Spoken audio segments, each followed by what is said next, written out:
Om Ajnanatimirandasya Jnananjana Shalakaya Chakshurunmilitam Dhena Tasmai Shri Gurave Namah. Welcome everyone. So nice to see you here. It's always a good idea to come see Krishna, because Krishna comes to see us all the time. In fact, he never leaves us. In the Bhagavad Gita, he mentions how he's there with us all the time. Ishvara sarvabhutanam hridaya sharjanatishthati brahmayan samabhutani yantra rudrani maya. Even as I move about the universe in various bodies, Krishna comes with me. So he also comes in the form of his deity, and quite miraculously, Sri Radha Madan Mohan and Srimad Mahaprabhu Lakshmi Nrsingadev, our beloved deities here at ISKCON Silicon Valley, came here to the Bay Area, to this side of the Bay Area, and they're staying, so we feel very fortunate to be in a place that is mostly dedicated to economic development and advancement of technical science and so forth, but to have a refuge here where one can come see Krishna and sing his names and be with like-minded people. Also, we keep the books here. This is another important aspect of a spiritual center. These books preserve the tradition. They carry the actual culture of bhakti and a vibration. It's recorded. This should be no surprise to anyone in the modern day, because we've seen things like, well, what's it called when you, from one iPhone to the next, you transfer data? AirDrop.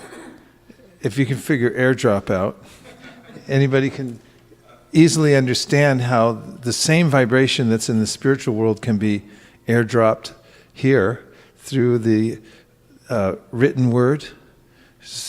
I mean, it's unlimitedly interesting. But not only that, it's also effective. And those who take a little time every day to read Bhagavad Gita will feel the effect for themselves. What effect does one feel? One of the effects is that one will notice a difference in the way one reacts to the world. There are circumstances in our lives during which we may make good decisions, or we may overreact to various circumstances. And the way that we respond will either help to make our life more harmonious and the lives of others more harmonious, or it could put us temporarily into turmoil. And many, of course, there may be gradations in between those two states.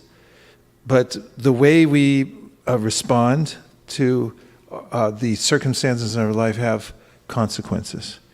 And we can notice that our responses are becoming more finely tuned and reasonable just by reading Bhagavad Gita. It has such power. This book has such power because it is directly the words of Krishna himself. And as we like to tell people when we're presenting the Bhagavad Gita, that Bhagavad Gita means the song of God. Can you imagine what would happen when you hear that song? And what's to prevent us from hearing it right now? So what I was thinking of starting with was a recitation together of the 5th chapter of the Bhagavad Gita. No harm in that, right? No harm, all good. So let's try it. Let's try it. Krishna recommends it. The acharyas read these books. Ramanujacharya, Madhvacharya, Shankaracharya, they all study the Bhagavad Gita and comment on it. So if we do the same thing, what we're doing is following in the footsteps of the acharyas, of these great teachers. And if one does that, according to the Srimad Bhagavatam, even though one may not be an acharya, one is eligible for the same results. That's a nice prospect, isn't it? So we have the books, and now we also, on our Jumbotron, on both sides of the room, so you can be facing in any direction you like, we'll be able to see the 5th chapter of the Srimad Bhagavad Gita as it is. And what we'll do is we'll go through the English together and recite it.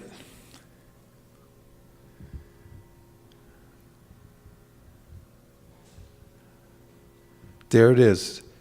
Chapter 5, Karma Yoga, Action in Krishna Consciousness. This sounds very practical, doesn't it? Okay. Let's make our objective to stay at the same pace all the way through. And we can do that best by, we're going to do the English.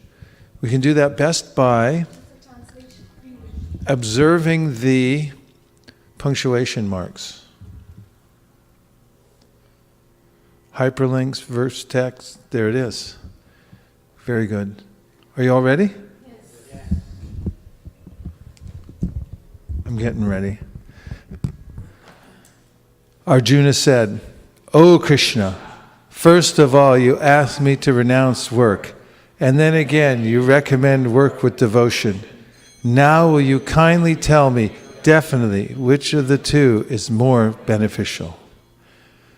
The personality of Godhead replied, "The renunciation of work and work in devotion are both good for liberation. But of the two, work in devotional service is better than renunciation of work.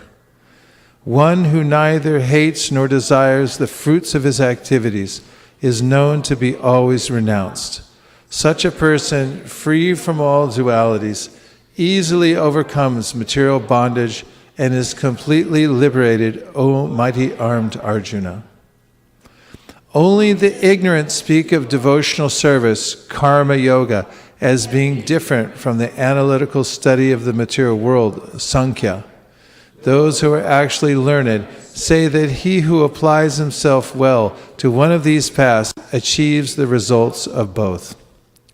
One who knows that the position reached by means of analytical study can also be attained by devotional service, and who therefore sees analytical study and devotional service to be on the same level, sees things as they are.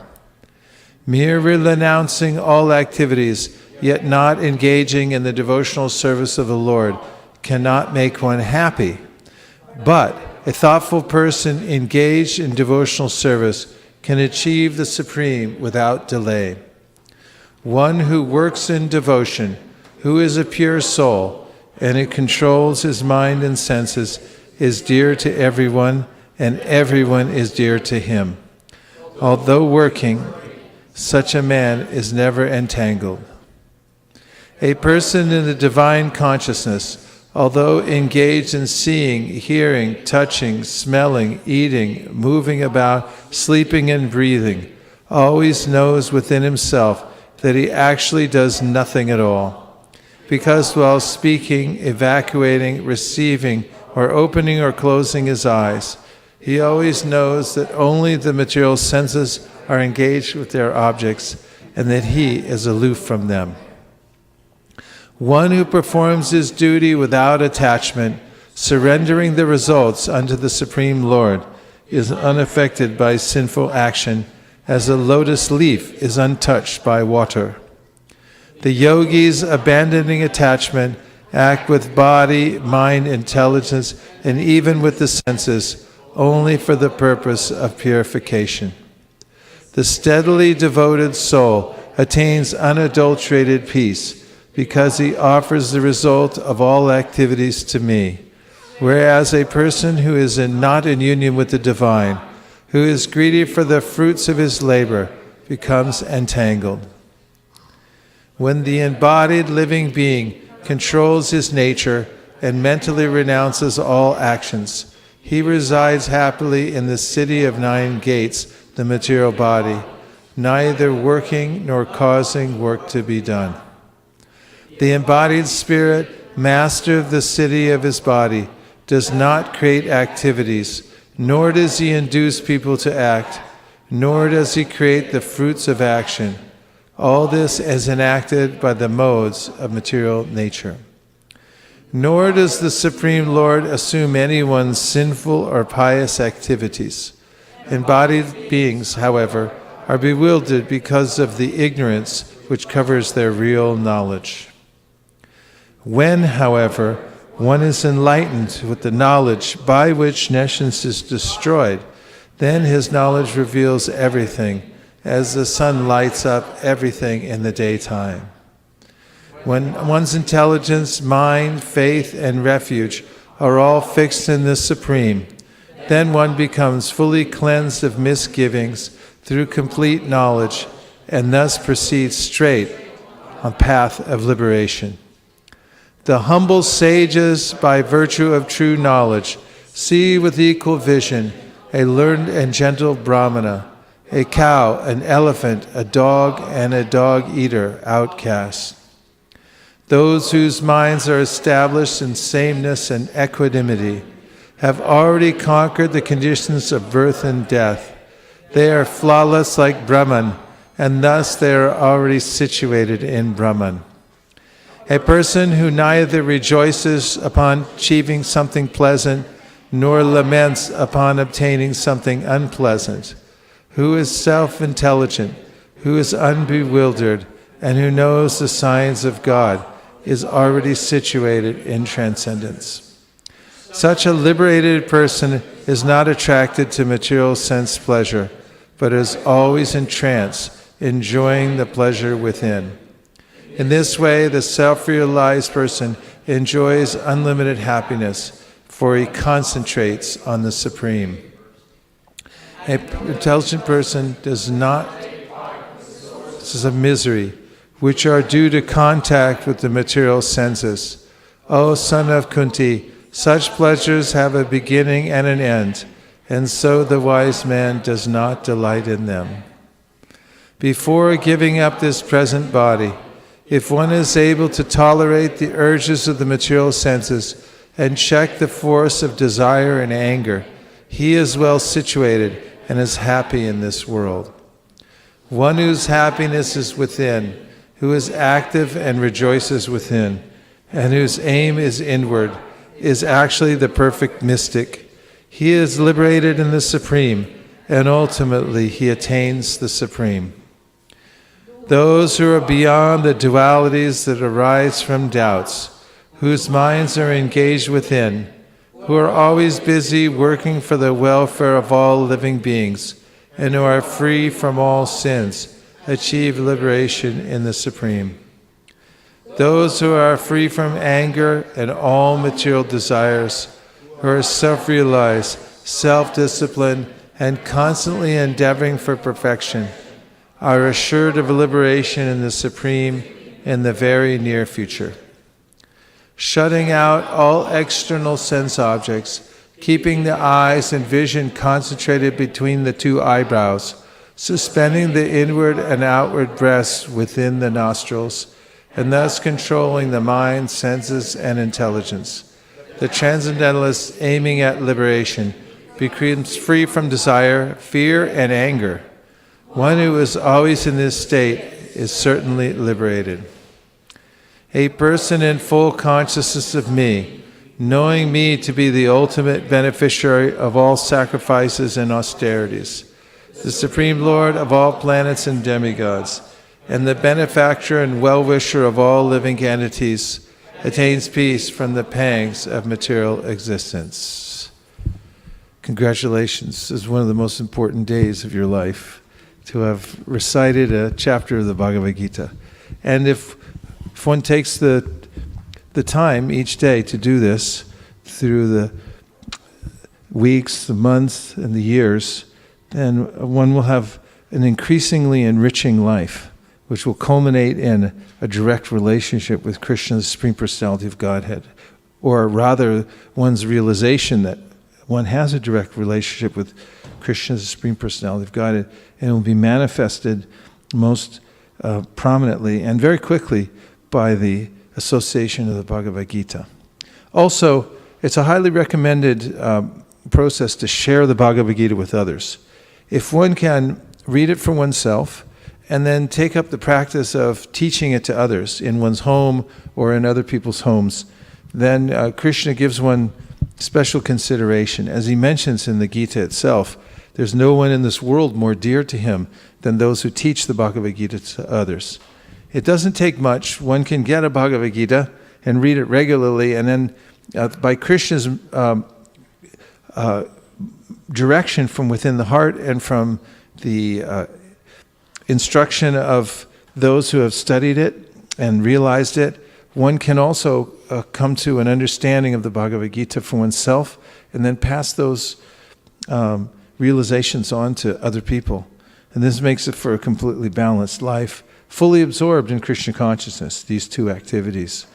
Hearing Bhagavad Gita and teaching Bhagavad Gita to others in many different forums. Now, I like to look at the verse 7 from this chapter in both the Sanskrit and the English, because it's a pleasing verse to look at. I'll say the Sanskrit, and please repeat. Yoga yukto vishuddhatma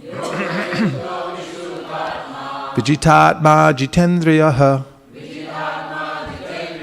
sarvabhutatma bhutatma kurvan api na lipyate. Yoga yukto vishuddhatma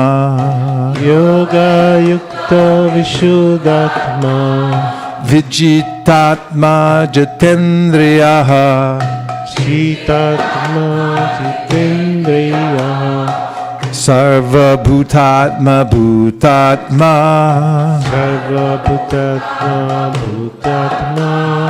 kurvanapi na lipyate.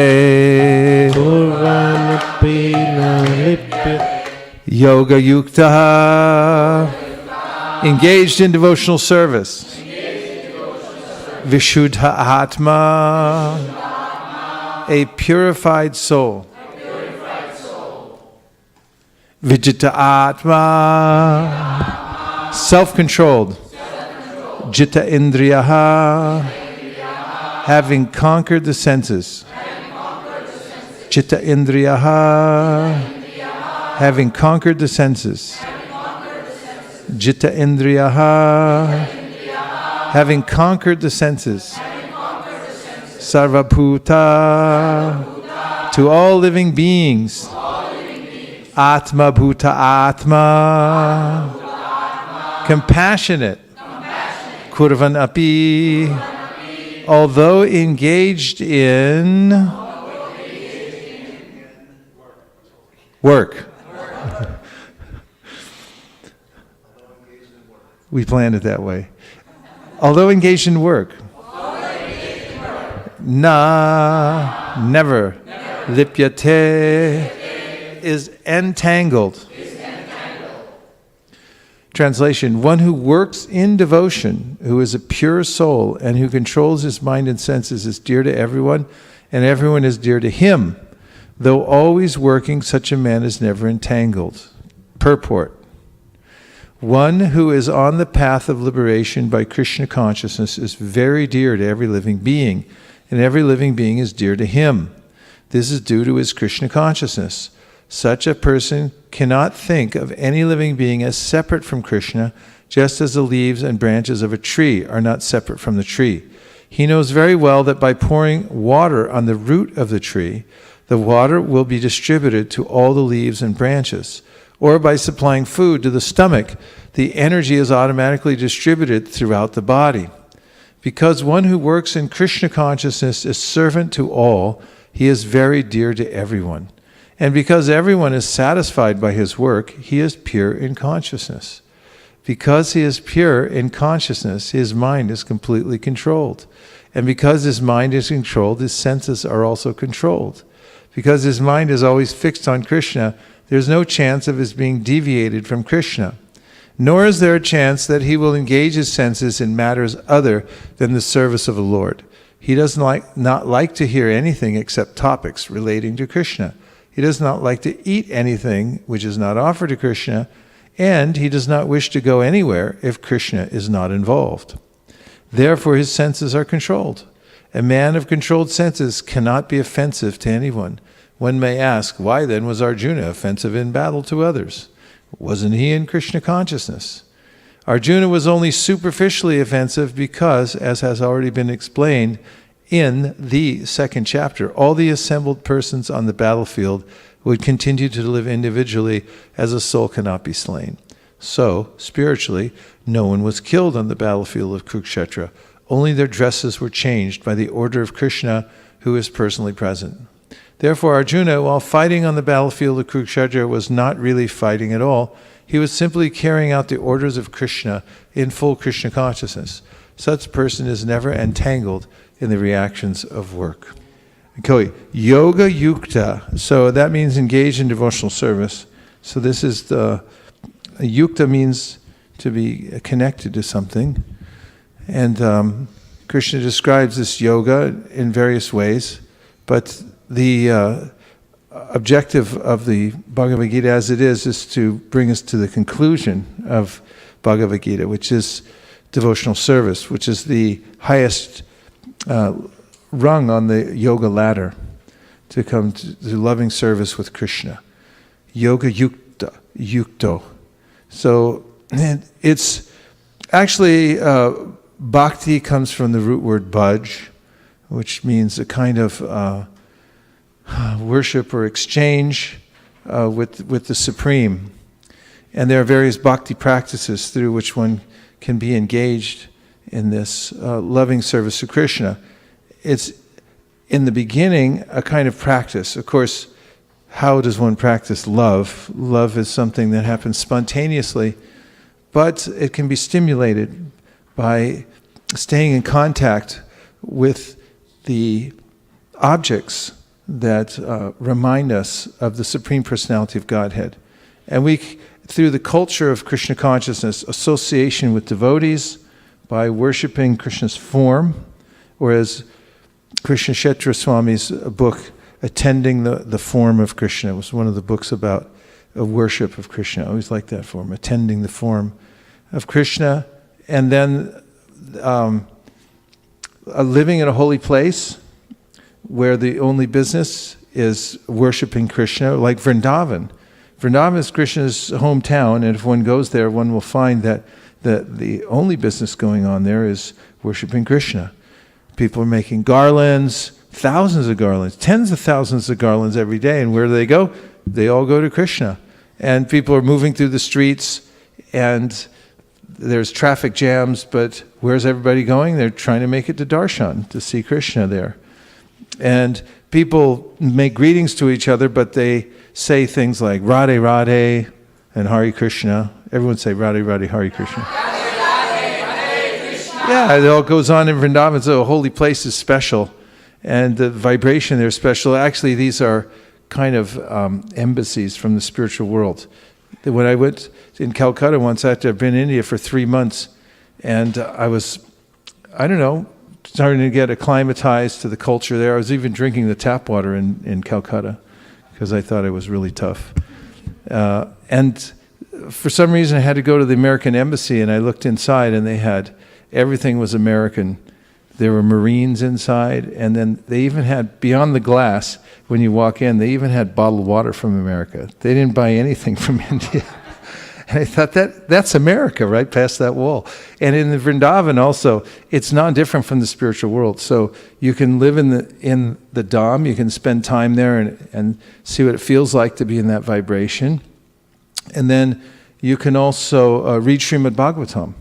Now, Srimad Bhagavatam is described as a book which is an incarnation of Krishna, and is actually meant to purify people of the misconception that they'll be happy in the material world and reestablish their relationship with Krishna, the Supreme Personality of Godhead.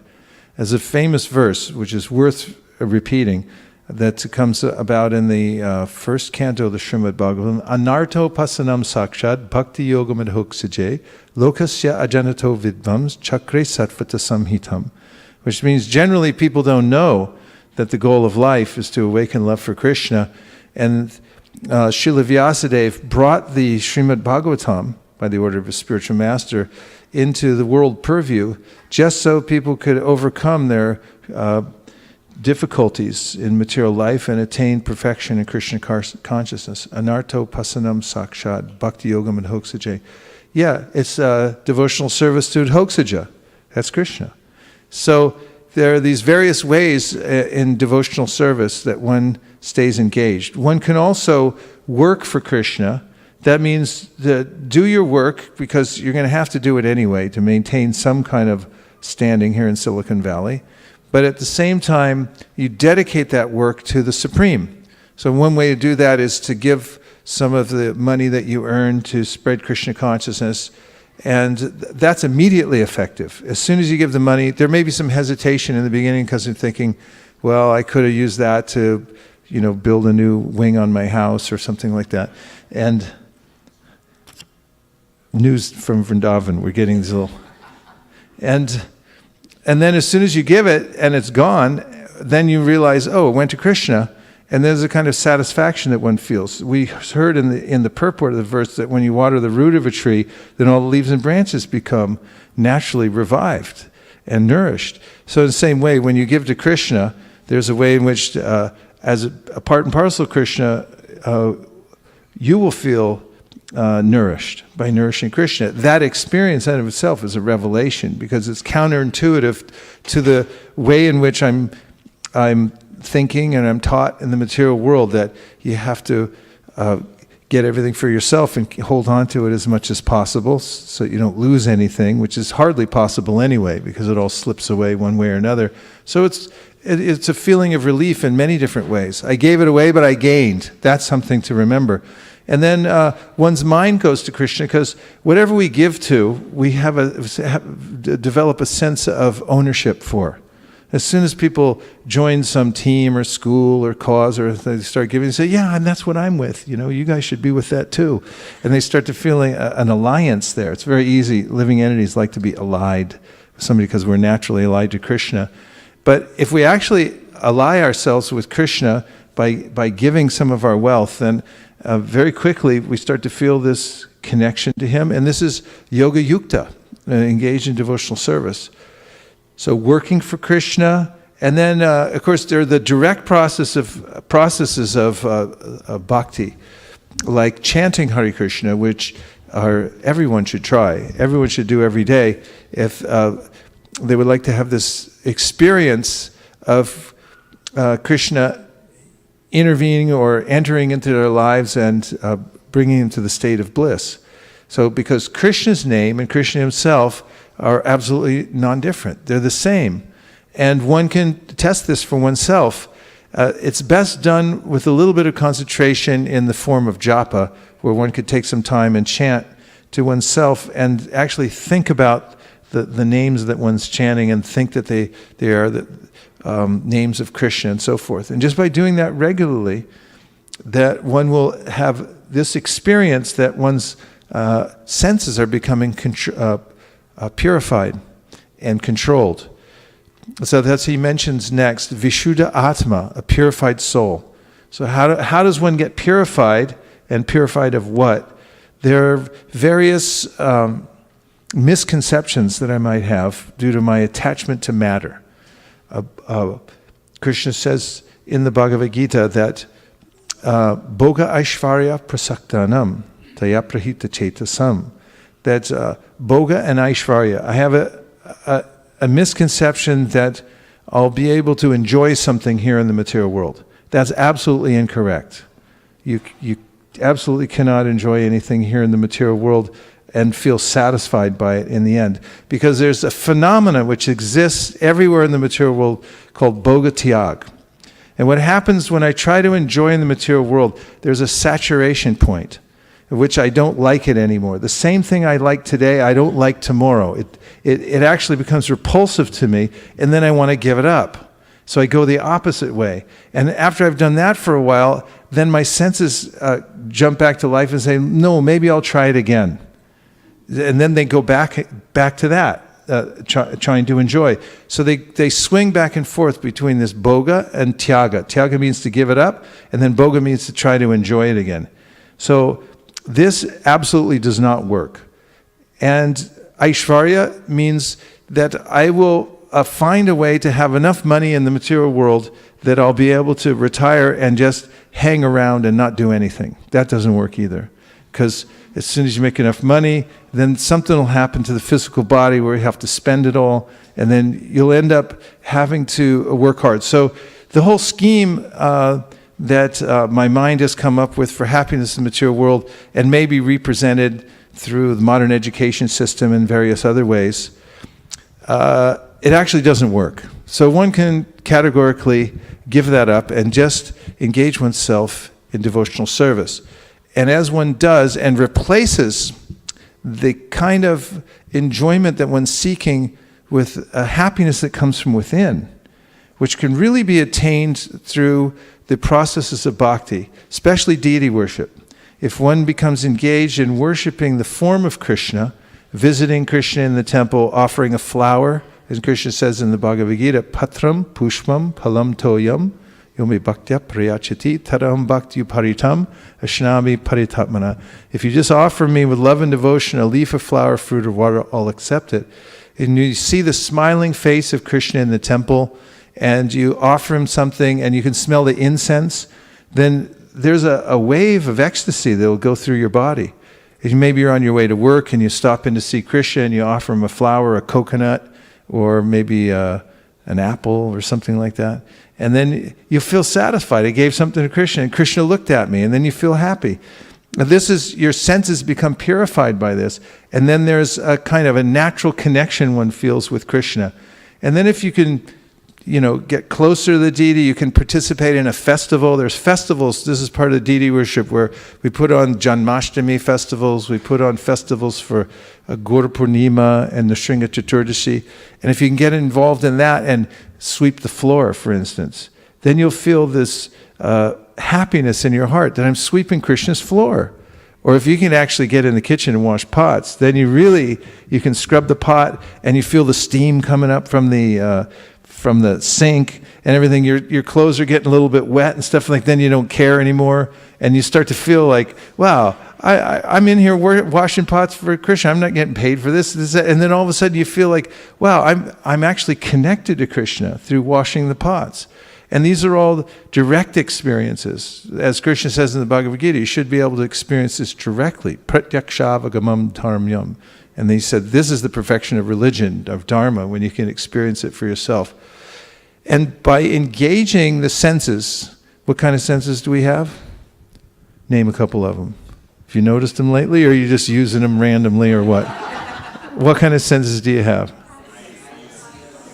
Everyone said eyes. Yeah, you got a lot of eyes are out there. There's a lot of eyes, 2, 4, 6, 8, 10, 12, 14, 16, 18, 20.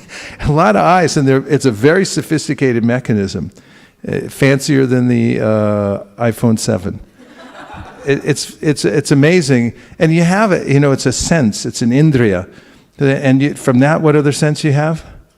Ears, nose, tongue. Think about it. I mean, it's amazing. So these senses, they're original senses, they're spiritual senses. They get covered over by this material senses so that I can engage with the external material world like virtual reality, kind of. I'm seeing things, I'm moving around, like, oh, now I've got money in the bank, and now my car's crashing, and now, you go through a lifetime, watching things through all these senses, a little virtual reality helmet you put on here. But the real senses are meant for direct engagement in the service of the Lord. And by engaging the external service senses in the service of Krishna through some of the various processes I just talked about, chanting, worshiping the deity, giving your money to Krishna, then those senses become purified. And it's a principle mentioned by Srila Prabhupada often, where you take an iron rod and you put it in fire. And then it becomes hotter, hotter, hotter, and then it becomes red hot. And then you can't tell the difference between the rod and the fire. It's red hot. So Krishna says in the Bhagavad Gita, Brahmarpanam Brahmahavir, Brahmagnau Brahmanohutam, Brahmaiva Tena Gantavyam, Brahma Karma Samadhina. Who knows that verse? A lot of people know it in India because they say it before they take prasadam, I think. It's prasadam prayer, yeah. And this means that whatever you engage in the service of Krishna becomes spiritualized. So what was normally blunt material senses, they start to become fire-like, spiritualized, because you engage them in the service. So this means Vashuddha Atma. Then the soul, the person, his person becomes purified. And then Vijita Atma. Now, self-controlled and Jita Indriya, having conquered the senses. These are two terms that should be music to our ears. Thinking about a time at which I'm completely self-controlled and have conquered the senses. This is cause for celebration. Because the senses are the masters of this world, and they're extremely unreasonable, and they give bad information, bad advice, and we end up in a pit with people throwing stuff down on us, and it's a very unfortunate situation. So dignity is restored to the soul who feels overwhelmed and is profaned by being in the material world and being dominated by the indriyas. So really, in the process, step-by-step process of bhakti, one goes from having a little faith after getting some association with devotees, and then having more association with devotees deliberately, and then to taking vows that I'm going to make progress on this process of devotional service, and one takes vows.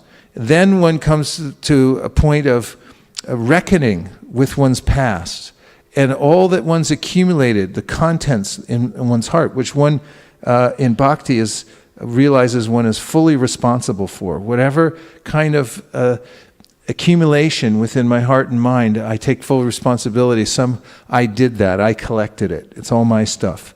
And then gradually, as one engages more in bhakti, in the process of direct devotional service, then one purifies oneself just as much as one would wash out a room. You start in one corner and you start seeing there's dirt and dust and grime, and you start scrubbing there. And then you see, now that the floor is clean, the walls look terrible. So you start cleaning the walls, and then you have to replace the drapes after that. And then you need new furniture. The whole thing you start to see here, there, and everywhere where there's need for cleaning.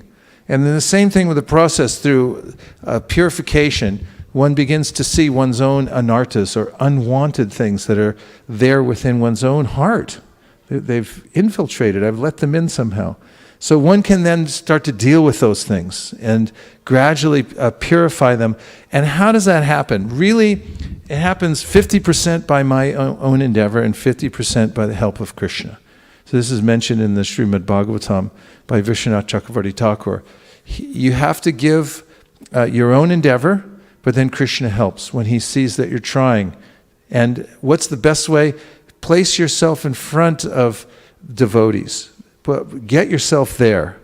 There's an old saying: if you don't need the meeting, then the meeting needs you. That if you're inspired, then the meeting needs you, the sangha needs you, and if you're not inspired, then you need the meeting. You need to be there in the sangha. Either way, you should try to get around the devotees, and when you're around devotees, then you hear the sound vibration of the spiritual world, and you also get natural direction from watching the example of other devotees. And then there's a kind of purification that takes place. One replaces the old values that one has. After all, these anarthas, they really mean there's a kind of a value system that I have, a way of looking at the world where I consider certain things to be worthwhile and other things to be not worthwhile. And that, in the association of devotees, changes. And one begins to feel that practicing direct devotional service, sitting in a room by oneself with a shudder of one's head and chanting Hare Krishna for 2 hours, I think that's valuable. Whereas before I might have thought something else was valuable, like sitting in front of a movie screen and watching a movie, like that's really valuable. So one's value system changes, and then there's a natural emergence of one's taste for Krishna consciousness that comes up. Actually, before that, one feels this steadiness, and this is marked by self-control and having conquered the senses. One can see it for oneself, that actually the senses don't, I can see them petitioning, I can hear them petitioning, but I no longer react to them. I just see them as agents which are no longer needed, and I no longer respond to them. And then from there, one begins to have a positive experience each time one hears about Krishna. Every time one hears the Hare Krishna, the Hare Krishna chant, and hears the words of the Srimad Bhagavatam, is an extremely positive experience. What's a negative experience? Well, one's chanting Hare Krishna or hearing the Srimad Bhagavatam. What would a negative experience be? That he just can't stay awake. That's one of the things. I start to listen. If someone came and told me I won the lottery, I'd wake right up again. So guess what? You just won the lottery for $1 million. I was sleepy a second before. I'm really tired listening to the Bhagavatam. Someone comes in. You just won the lottery for $1 million. And then you'd immediately wake up, right? But in the state of taste, one feels like one wins the lottery. Every verse feels like I won the lottery. There's so much taste flowing that one can't sleep during that. And goes on to stages of emotion, actual seriously deep emotion that one starts to develop for Krishna. Same kind of experience one may have for one's mother in this world. Different experiences. I miss my mother, or my mother passed away, and the heart just becomes inevitably heavy when you miss your mother. These are emotions that are naturally there within the heart, only these are emotions that are connected to the material world. But there are natural emotions that we have for Krishna that begin to awaken as one sticks to the process of devotional service, association with devotees, especially Sangha with advanced devotees. And then that natural emotion, there's a confluence of emotions within the heart. And it's not as if, it's actually, there's a ray of the spiritual internal energy that touches one's heart. And one feels a complete connection to the spiritual world. And then one gradually becomes more and more attached to Krishna, completely attached. And then one comes to the stage of prema, or pure love for Krishna. And this can be attained by the process of bhakti as taught by Sri Chaitanya Mahaprabhu and passed down to us through his direct disciples, the 6 Goswamis, and on down through the disciplic chain to this present age right here in ISKCON Silicon Valley. And one doesn't need to go anywhere else. Everything is available that is needed. Only application is required in the process. So this verse is very encouraging that in that way, that you can become self-controlled, having conquered the senses. Once that happens, you can hold a big festival and invite all your friends, and everyone can come over, and you can be like, wow. And then, sarva bhutatma bhutatma, one feels a natural compassion for all other living beings, because he sees them as part and parcel of Krishna. Kurvan api, so api means although, and api, engage, kurvan means engaged, and all engage in work, that means you're still moving about Silicon Valley. Na lipyate, you're never entangled. You're not really in this world anymore. You're moving about the world officially, but your real connection is there with the spiritual world. So this verse, let's see the translation again. One who works in devotion, who is a pure soul, and who controls his mind and senses is dear to everyone, and everyone is dear to him. Though always working, such a man is never entangled. And now we'll take a few reflections. That just means anything that you heard so far that's stuck in your mind. Navina Prabhu. Hare Krishna. Thank you, Vaisesika Prabhu, and welcome back.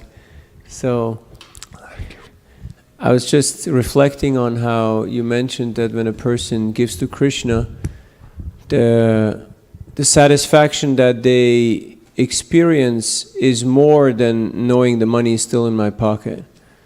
I had a boy we were on market in Powell, and he's living in an organic farm, and he just happened to come through San Francisco. He gave me $20, and after 15 minutes he came back and he gave me another $30 because he felt he hadn't given enough, or he felt like, oh, this felt so good, I really like doing this. And it's something very practical which shows how the process of giving to Krishna makes winners and not losers. In fact, it is stated that the only money that you own is the money that you have donated, that you have given. that is eternally yours. Whereas everything else is highly doubtful. In this litigious society, it's highly doubtful what is still ours. Thank you. That's an important idea. The only thing that you own is what you give away to Krishna. It becomes eternal asset. Otherwise, it becomes a great burden. There's a lot of information about that throughout the Srimad Bhagavatam about how wealth becomes a great burden. Not that one can't be wealthy, but one has to manage it properly and use it in Krishna's service. Otherwise, it becomes a crushing force. A story about Jagannath Das Babaji Maharaj being carried around. He was not able to walk, so he had a disciple carry him around, and he was a highly revered sadhu. So one day, some man came along and offered him a rupee, and he took the rupee, and then after some time he told his servant, his assistant, to turn around and go back. So he went back and he said, "Here, please take it back. It's too heavy a burden for me to carry." Of course, he was showing a certain aspect. Srila Prabhupada also indicated that, sometimes sadhus artificially, this was not artificial, this was to express the great burden of material life. He was a Babaji. Well, Prabhupada showed that sometimes sadhus, they won't take money artificially. But he said, then you give to me, I'll take it, because then I'll use it in Krishna's service. And this is yukta vairagya, using all energies in the service of Krishna. Then they become purified and glorious, and one actually gets credit for them. If somebody takes it away from you, the government takes it away, you lose it in a bad deal or something like that, it's just gone. And you're you're foolish, because you lost it. But if you give it to Krishna and it's gone, then it's on your eternal record. Preemptive. What else? Yes.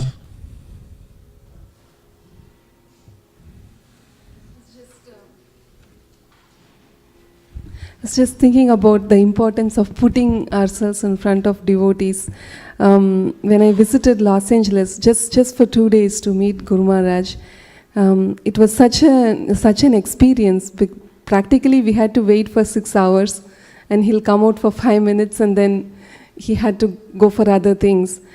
But still, just being with the devotees, and all the time they just either they chant or they say a prayer or they talk about Krishna.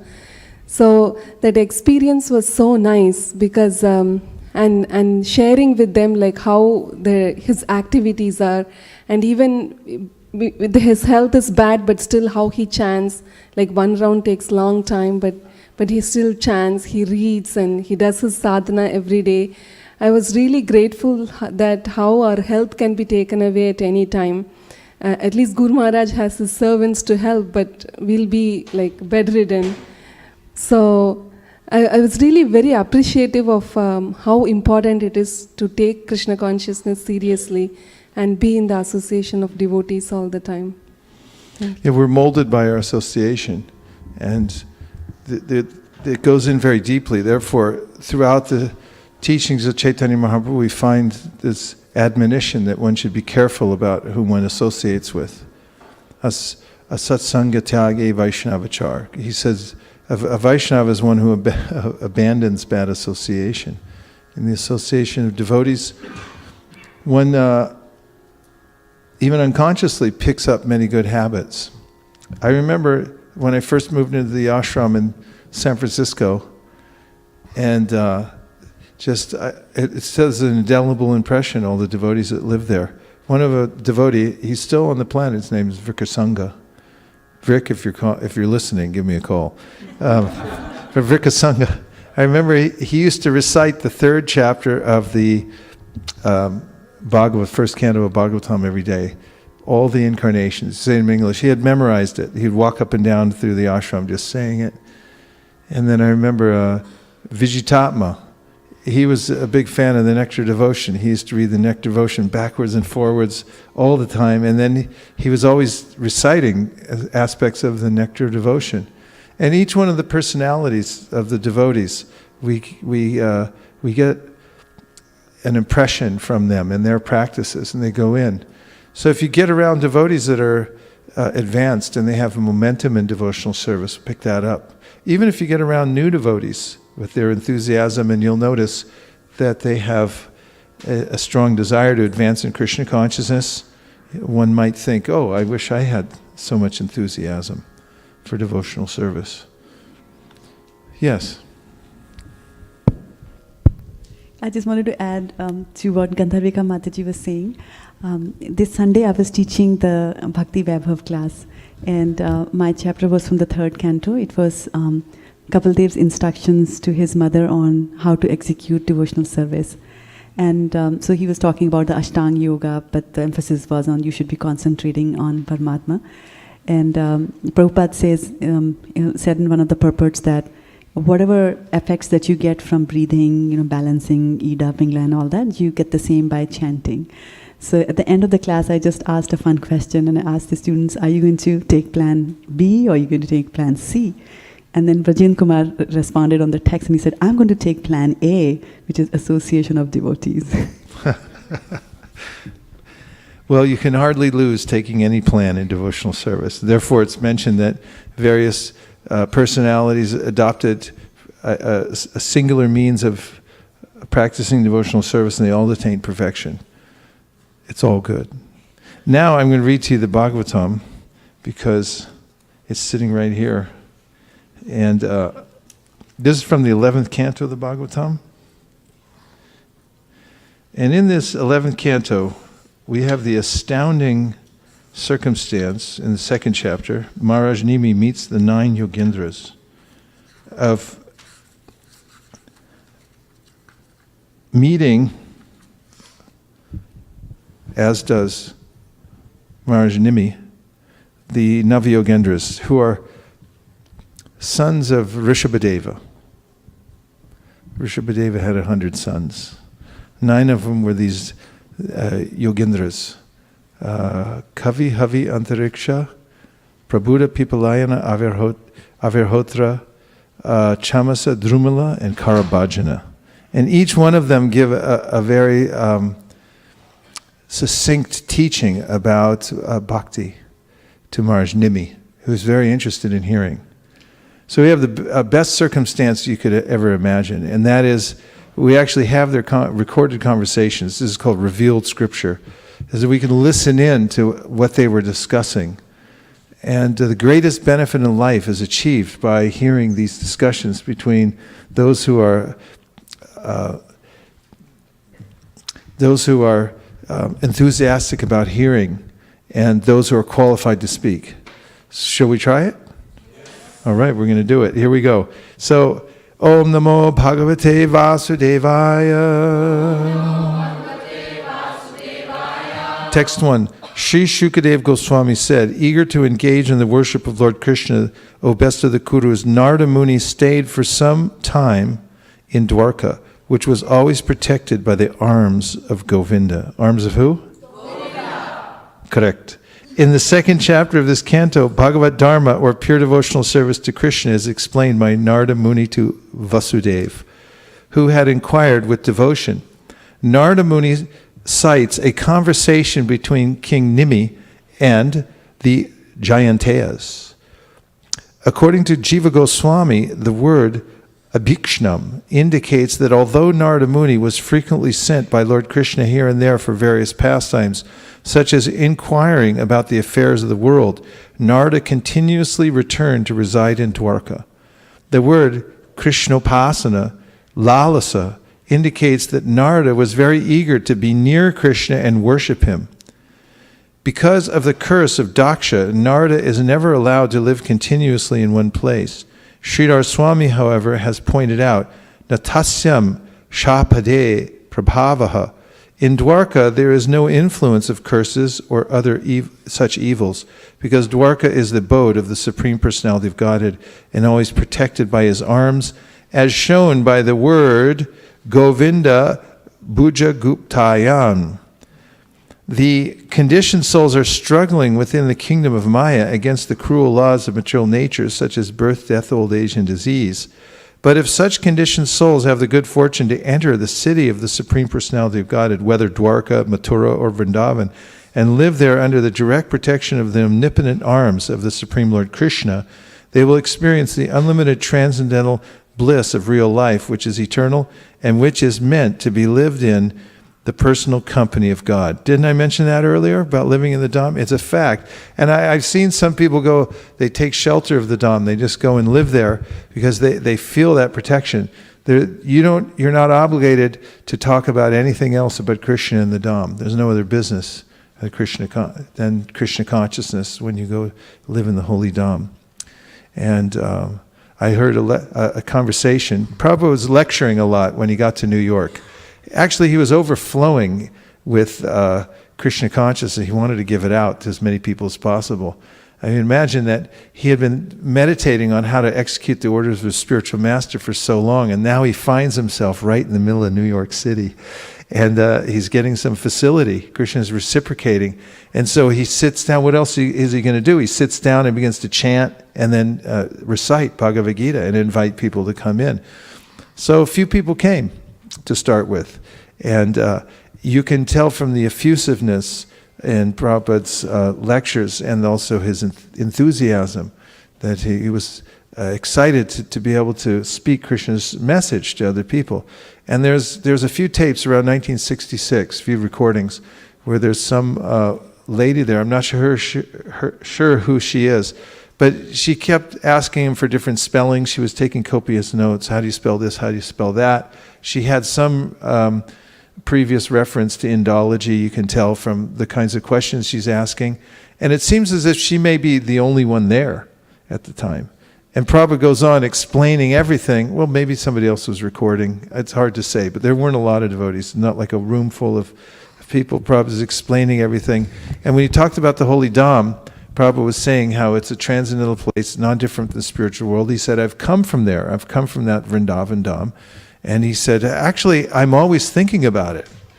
He said, I'd rather be there, but because I've ordered my spiritual master, I've come here. And he said, I've come here for you, to teach you this. But he said, but I'm always pining for Vrindavan. I'm always thinking of that Vrindavan. I always want to be there. And so one can take shelter of the Dham. Even if one can't go there, one can cultivate the knowledge of the Dham. I mean, there's so many beautiful verses in the Bhagavatam that will actually make you attached to the holy Dham. There are verses about Mathura, and what a beautiful place Mathura is. And after you start hearing Mathura, you start hearing about it and you start thinking, wow, Mathura, that's Krishna's place. He actually lives there. And when you hear the word Mathura, you'll feel some ecstasy. And then you can actually develop a relationship with that Dham. And in your mind, you should live there. Lord Chaitanya says this is how you should in your mind, if you ever wonder what you should do with your mind, that's what you should do with it. You should live in the Dham. And you can cultivate that by hearing and by associating with people who have come from the Dham. And this is the place where one gets complete shelter. And so from our life in this world, and this human life is very important. I mean, there's so many verses, and I've recited them millions of times, well, several hundred, dozens of times here in this class about the importance of human life from the Srimad Bhagavatam. But they all say it's very rare, it's also temporary, and in reference, in context of other types of life forms in this universe, it's very short. So we were hearing from Bhakti True Swami while we were in New Vrindavan. And he was talking about how the structure of the universe, it's like a big building. There are different sections to the building. The Earth planet, Bhumandala, is on the ground floor. Ground floor means floor number 1, not basement. So ground floor, if you go up and down in elevators, you go to the floor number 1, ground floor, so you can go out. Now there are other islands, they're called dvipas, that are surrounded by various kinds of oceans that are surround this whole area of the universe that we're in. And from those, one has to come to Bhumandala to get out the door. And if you're in the heavenly planets, you also have to come back down here to get out the door. Front door is here. Where is it? It's in Vrindavan. And actually this is verified in the Bhagavatam because Gopakumar tells his story about how he was going all over the universe. He went everywhere for our sake to show us that there's no other place to go ultimately than Vrindavan.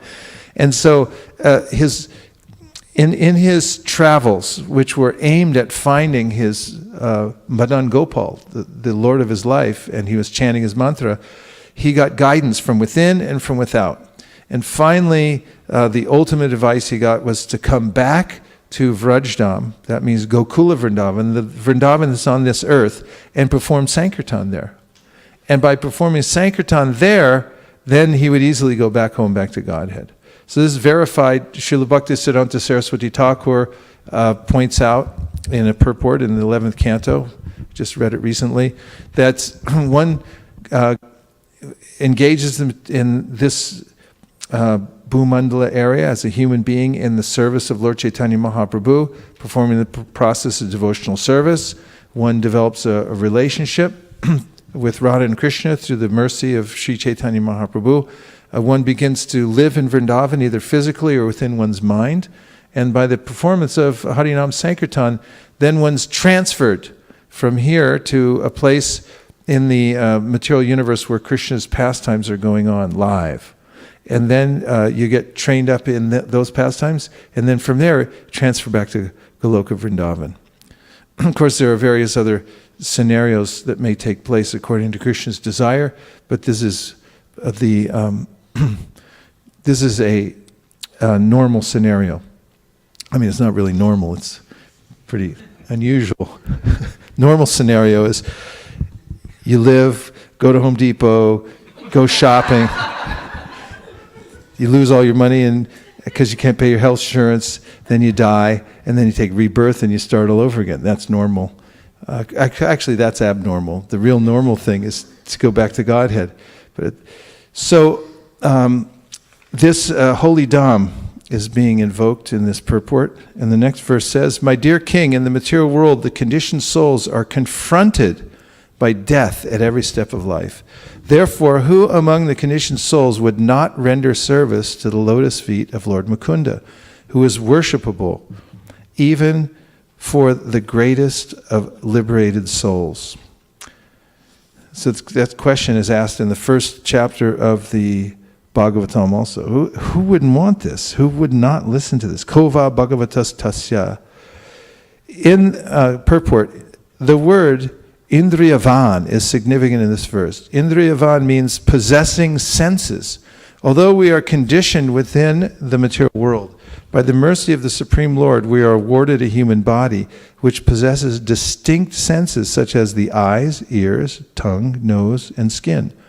Generally, the conditioned souls use these senses in a false attempt to exploit the material nature for sense gratification. But our material senses and their objects are temporary, and it is not possible to become peaceful or happy in the attempt to gratify our temporary senses with the temporary sense objects offered by Maya, the illusory energy of the Lord. In fact, our strenuous endeavor to satisfy the material senses inevitably brings exactly the opposite result, namely material suffering. A man is attracted to a woman, being sexually aroused, he marries her, and soon there is a family that requires ever-increasing support. In this way, his innocent and simple life is ended, and he spends the major portion of his life working hard, like an ass, to support the demands of his family. We should have this for the Sunday program, right?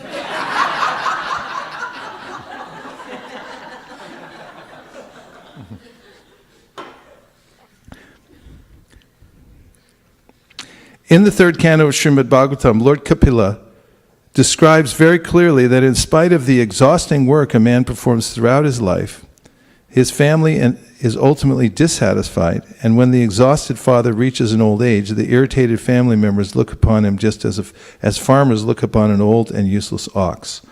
Sometimes the sons dream of receiving their father's money as an inheritance and secretly wish for him to die. Nowadays, people strongly resent the trouble of caring for elderly parents and therefore send them to an institution where they die lonely and neglected after a life of hard work for their so-called loved ones. One doctor in England is seriously proposing euthanasia for elderly persons who are no longer productive. Nowadays, some people desiring material sense gratification but hoping to avoid the inconvenience of family life try to enjoy quote-unquote free sexual relations with women without the trouble of marriage. Through birth control and abortion, they eliminate the disturbance of caring for children. In this way, they hope to enjoy material sense gratification without any material impediment. By the laws of nature, however, such persons become bound in a network of sinful reactions by avoiding their real duty to the Supreme Personality of Godhead and by thoughtlessly causing violence and suffering to others for increasing their own sense gratification. Caught in a network of impious activities, they drift further and further away from their original pure consciousness and gradually lose all power to understand the laws of nature. Therefore, it is stated here, Sarvato Mrityuhu. Mrityu means death. Death suddenly appears, startling such confident sense gratifiers, and destroys their entire program of so-called material happiness. Often such persons are afflicted with ghastly diseases and undergo inconceivable suffering, which ends in death. If a sincere well-wisher points these facts out to them, trying to inform them of the reality, they become angry and accuse them of being a pessimist or a religious fanatic.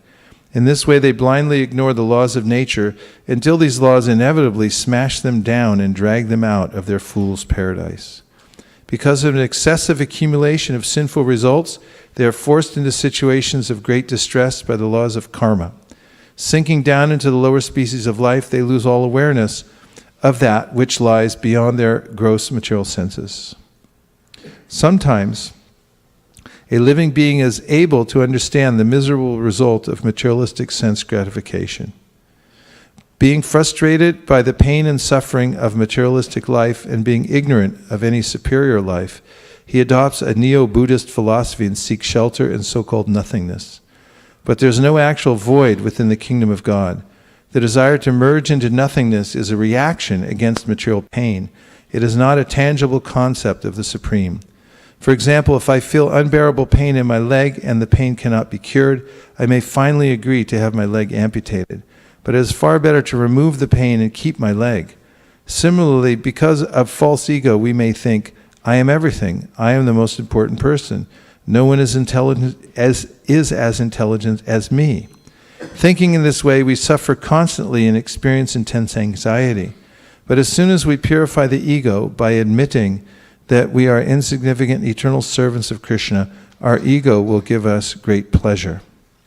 Sri Krishna, the Lord of the blissfully variegated spiritual sky called Vaikuntha, is always absorbed in transcendental enjoyment. In fact, Sri Krishna is the reservoir of all pleasure. People absorbed in materialistic enjoyment are bound by the laws of omnipresent death. But if we endeavor instead to serve the Supreme Personality of Godhead, we can immediately be connected to His Hladini Shakti. Everyone say Hladini Shakti. Hladini Shakti. Or blissful potency. That too. If we serve Krishna under the guidance of His authorized representative, the spiritual master, we can immediately get relief from material distress. Then we shall not yearn after nothing, but instead we shall be able to relish unlimited spiritual bliss in the service of the Supreme Lord. I like that last sentence. I liked a lot of them, but then we shall not yearn for nothing.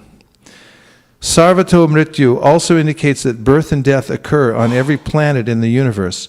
Therefore, our so-called space travel and cosmic consciousness are useless, since there is no eternal life anywhere within the material cosmos. In conclusion, to understand the futility of engaging in the service of anything other than Krishna and to engage instead in serving that which is eternal and full of bliss is the highest possible development of intelligence. Although our present intelligence is narrow, being conditioned by the laws of nature, we can create unlimited good fortune for ourselves by taking shelter of the lotus feet of Mukunda. Of who? Mukunda. Learning to discriminate between that which is temporary and useless and that which is eternal and real. What did you hear in that?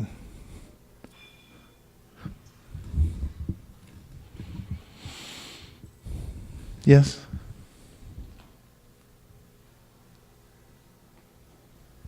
So in the purport, Prabhupada says that if we understand that we are an insignificant servant of Krishna, then our ego will give us real pleasure. And usually when someone says your ego is giving you pleasure, that has a very negative connotation.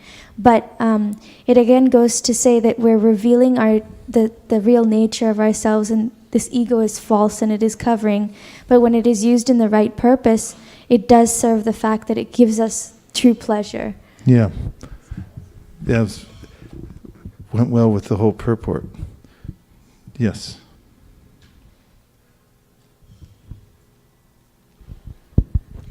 I also remember the sad story and the sad ending of a person, how he, at every step, he tries to enjoy and Maya constantly kicks him, how he gets married and then raises kids. And the saddest part was when the children actually wish the father dies. That's the really sad part of it. Yeah, it's kind of sad.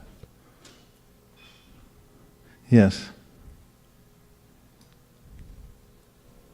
I like the idea about the islands and Bhumandal and the exit door. He has an exit door. Yeah. And if you actually study the cosmology of the Bhagavatam, we're in that place. We're really in striking distance. You came in the right yuga also. Kali Yuga is very special. In fact, the Kali Yuga is glorified in the Bhagavatam, in the 11th canto. Kalim sabhajayantya arya gunagyasara bhagina yatra sankirtanenaiva sarvaswarto bilabhyate. Karabhajana Muni talks a lot about it. He says that people who know what's what appreciate Kali Yuga as the best of ages, because you can attain perfection in this age by performing Sankirtan. And there's also a way in which the demigods, they have to wait till the whole universe winds up before they can give up their post. Whereas human beings, it's fairly quick. We're just here for a few seconds. In compared to the demigods' time, we're just like a few seconds, and then but we're right next to the exit door, and full connection to Vrindavan and to Sri Chaitanya Mahaprabhu during the Kali Yuga. They appear here, right on this earth. So it's an extremely fortunate situation. Any other thing that struck you? Yes.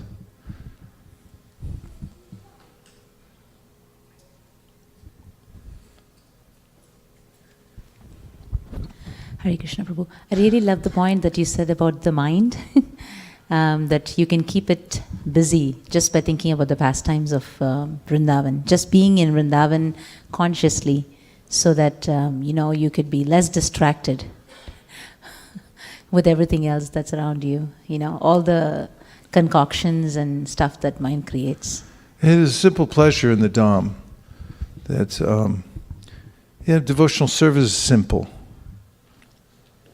It's just there's spontaneous love for Krishna, and that current is there in the Dham. One can pick it up. Like people walk around Govardhan Hill, they have such a taste for it. They keep going around and around and around because it's kind of like you can actually feel Krishna's mercy just walking around. It's uncanny, actually. And being in Vrindavan or Mayapur, one can imbibe. Imbibe means to drink. You drink in the environment. It gets in you. Yes?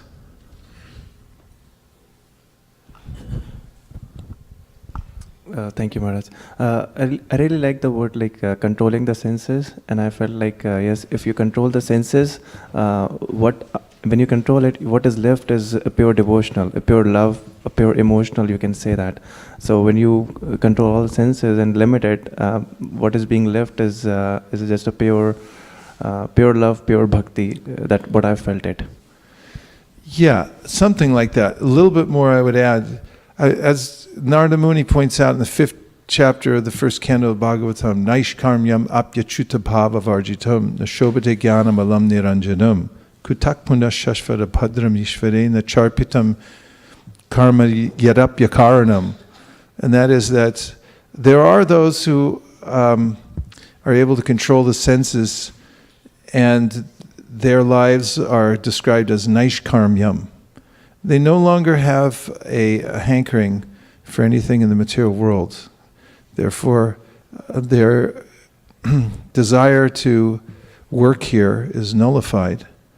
But still, they may not have a connection with Achyuta, Krishna. They don't have any emotion for him yet. Achuta bhava. So the verse says, Naishkarmyam api achuta bhava varjitam, nashobate jnanam alam niranjanam. There is a way in which one may be sense controlled and still not have achuta bhava. For that, one needs to have sangha. You have to have a sangha of devotees. Bhavadbita bhagavatas tirta bhuta swayam vibo tirta kurvanti tirtani swantak stena gadaprita.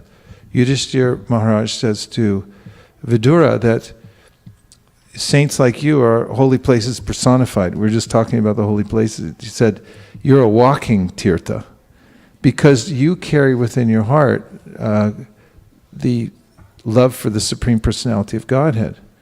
That's part of the internal energy of the spiritual world. And when one comes in contact with pure devotees of the Lord, that potential that we have for loving Krishna can be reawakened by the sangha of the devotees. Because there are those who are sense-controlled, but then they don't have achuta bhava. And that's nashobate jnanam alam niranjanam. Narada says, even though they're sense-controlled, even though they're not engaging in material life, it's still not very nice. It's not beautiful. It doesn't look good. Nashobate. And then he goes on to say what to speak of people who are engaged in material activities, which is just plain stupidity, because they're getting a reaction for that and they're being crushed by it. Okay, so we're sitting here in the middle of Silicon Valley, we're reading the Bhagavatam. And the next verse, we hear from, the next verse says, one day, the sage among the demigods, Narada, came to the house of Vasudeva. After worshipping Narada with suitable paraphernalia, seating him comfortably and respectfully bowing down to him, Vasudeva spoke as follows. Sri Vasudeva said, my Lord, your visit, like that of a father to his children, is for the benefit of all living beings. You especially help the most wretched among them, as well as those who are advanced on the path toward the Supreme Lord. Uttama Shloka. Purport? Ready? Yes. Vasudeva herein describes the glories of Narada Muni. The words Kripananam yata pitror uttama shloka vartmanam are significant. Kripananam refers to the most wretched persons, whereas uttama shloka vartamanam refers to the most fortunate, those who are advanced in Krishna consciousness. Sridhar Swami has stated, Tata Bhagavat Rupasya Bhagavato Yatra Sarva Dehinam Swataya Iti. The word Bhagavat Rupasya indicates that Narada Muni is an expansion of the Supreme Lord, and that his activities therefore bring immense benefit for all living beings.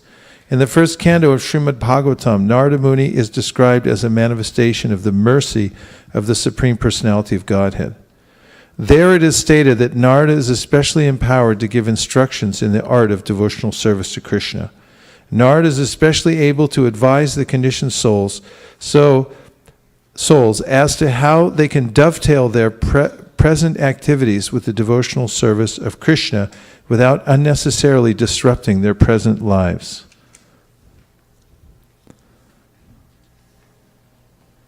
Good news.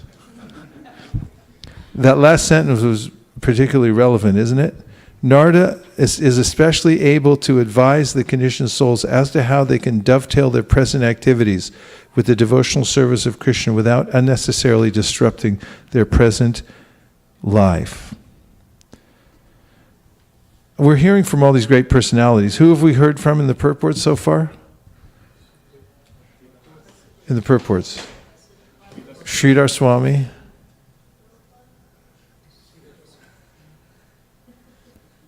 Actually, this is written by the servants of Prabhupada. But they do quote Prabhupada quite a bit here. And Srila Bhaktivinoda Thakur or Srila Bhaktisiddhanta Saraswati. So we're hearing from these great authorities. Srila Bhaktisiddhanta Saraswati has defined the word kripana by quoting from the Brihad Aranyaka Upanishad. From which Upanishad? Yes.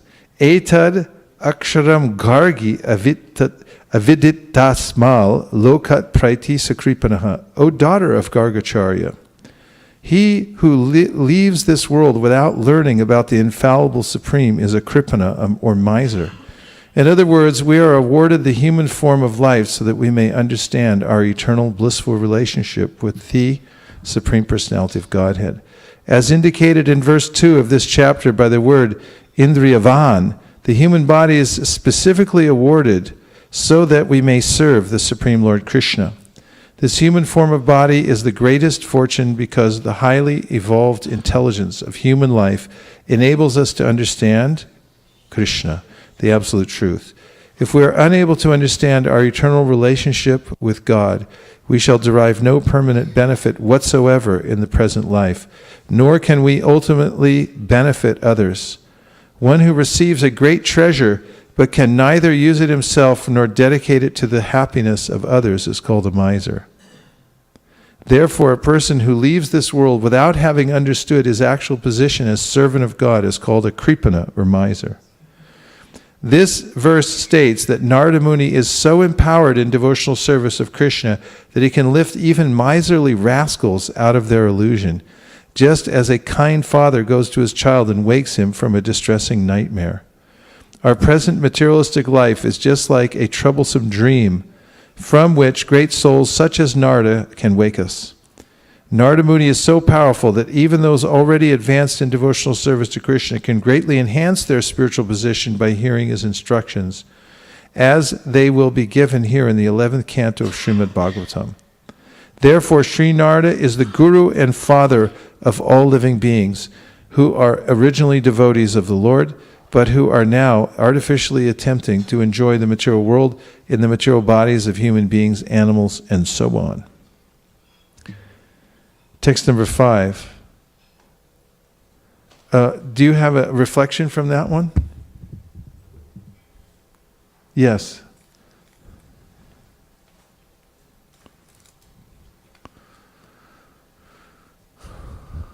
I like the compassionate nature of Narada Muni and the analogy that is given that when a child is having a very bad dream, the father goes and wakes up.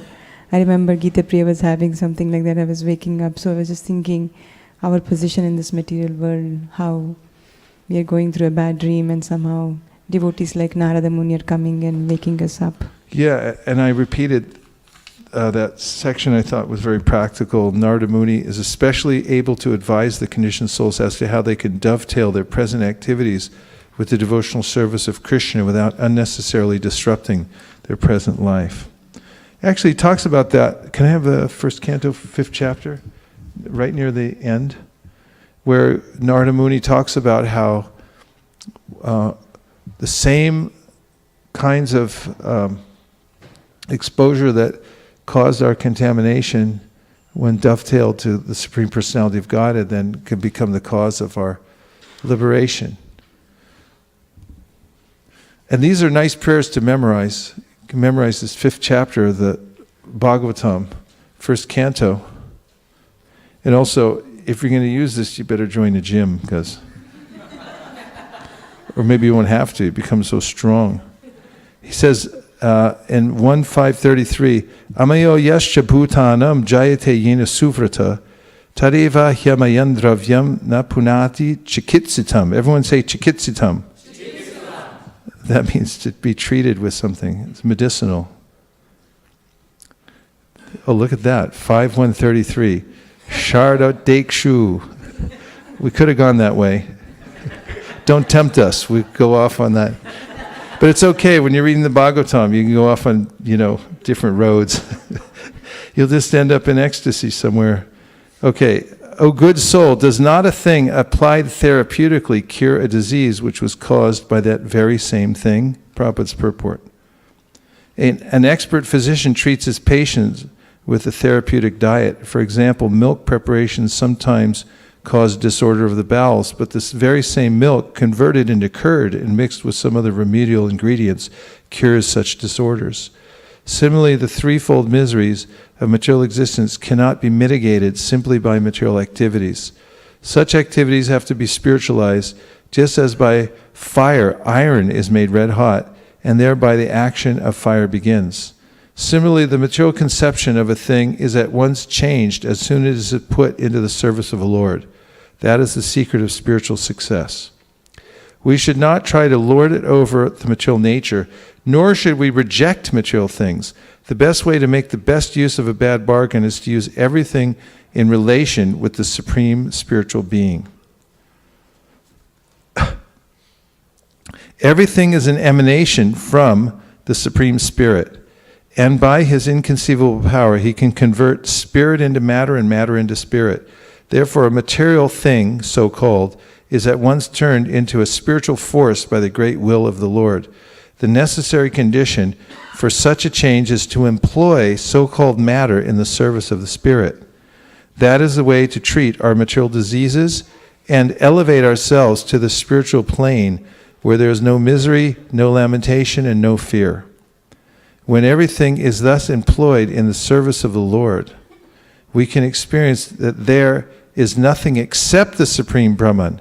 The Vedic mantra that everything is Brahman is thus realized by us. Practical, Narada Muni.